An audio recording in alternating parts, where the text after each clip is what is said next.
હારીજના સોઢવા ગામે retired army સુબેદાર મેનનું ગ્રામજનો દ્વારા ભવ્ય સ્વાગત કરવામાં આવ્યું।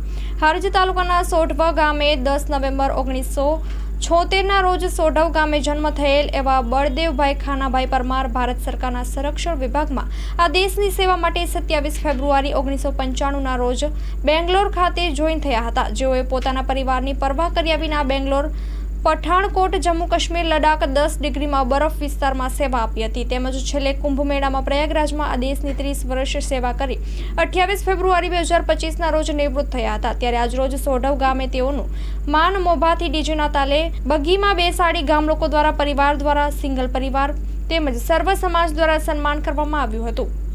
તેઓના જ ગામના વતની હારીજ તાલુકા પંચાયત શાસક પક્ષના નેતા ભરત પરમાર તેમજ અશોક પરમાર દ્વારા ભારતીય બંધારણના આમુખની મોમેન્ટ આપી તેમજ મહેશભાઈ દેસાઈએ મોમેન્ટ આપી આર્મી મેન બળદેવભાઈ પરમારને સન્માનિત કર્યા હતા। Story report by Naresh Thakar, Patan, Harij.